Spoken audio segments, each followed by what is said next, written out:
Hello BookTube, hello Tudorverse.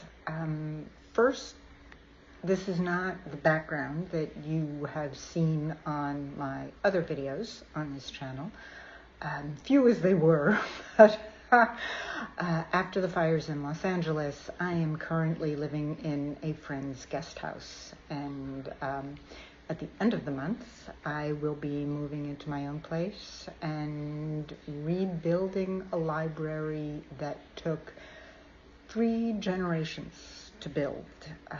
My grandfather was an antiquarian book dealer, and my mother took up that practice of, continued his business for a little while after he died, and I had an amazing collection of books, many of them mine, but more of them inherited.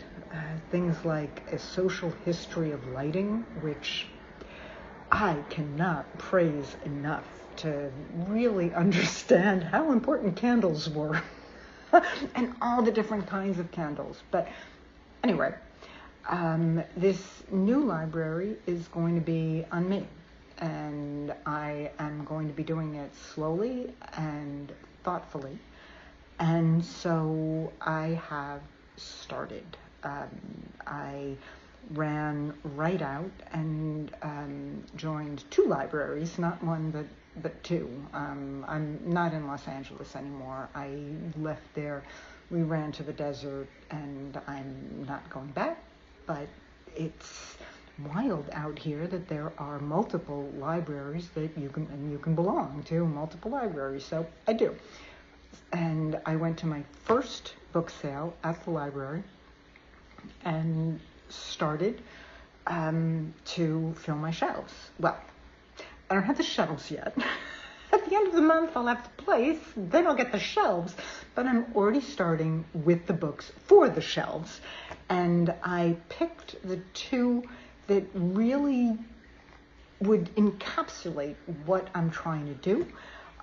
For the writing side, Strunk and White's Elements of Style, because what writer can be without this book? And on the Tudor side, A Book of Days.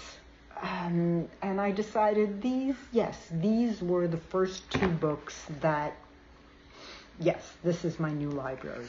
Then I was in a discussion with a friend, and I was talking about one of my favorite books of all times, A Natural History of the Senses by Diane Ackerman. I love this book. She has it split up.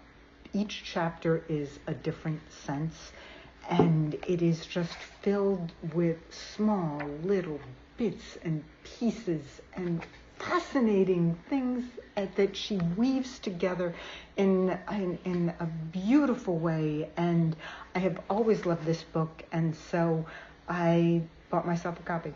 So I had those 3. And then today, the library had its, I'm not really sure how often they do it. They do it 3 times in season. This is the big one.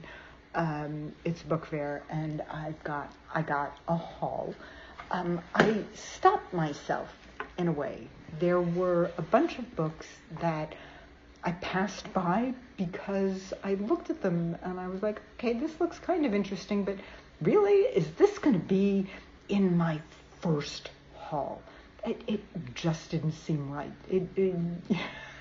There were a lot of Barbara Taylor Bradford and stuff like that, and yes, I love those, but first let's get the basic needs done before I start playing around with other things. So the first book that made it into my bag, it was one of those, fill up your bag, $5. They handed you a bag and basically fill up your bag for $5. So I didn't quite fill up my bag because I was being very intentional and very careful about it. But I definitely made it worth my while. The first one, Mistress Anne by Caroli Erickson.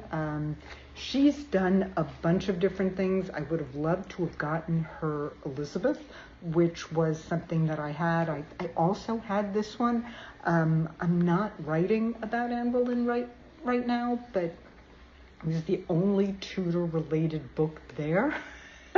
And so I could not leave it. That's, just on GP, it was going to make its way into my bag. Another one I got was A Natural History of Love, which also was a replacement. I didn't love this one as much as A Natural History of the Senses. I don't really remember as much of it. I mean, A Natural History of the Senses, I can almost quote certain things. The stuff she does with smell and dogs, and it's fantastic. I cannot recommend it enough. But I owned this, I enjoyed this, and so I replaced this. Another replacement was the Bécherel, which is the Essential Guide to Conjugating French Verbs. I had this growing up. My kids had this. We were never without multiple copies of this book on my bookshelf, and I just giggled when I saw it, and so that is there too. On the writing side, I found Living by Fiction by Annie Dillard. I've never read this, but it looked like the kind of thing that I would enjoy. So, the whole Tudor writing, it all worked. And finally, I did allow myself fiction. I found a copy of Mary Called Magdalene by Margaret George, which brings it into the Tudor ambit, because Margaret George is the woman who wrote the autobiography of Henry VIII. And yes, I would have snapped that up in a minute. I probably will end up buying that on purpose, though I do hope to be able to find it. I've always wanted to read this one. I like her other books. I don't like them as much as the Henry book. I must admit that. But this was definitely worth, in terms of the first fiction, I figured that this would be the right way to do it. And so there you have it. In a month, I will have, these I did not do a good job of making sure they were all facing the same way. But in a month, I will need shelves that will put all of these on there. And I think this is a good start. And I look forward to updating as these things go. So thank you.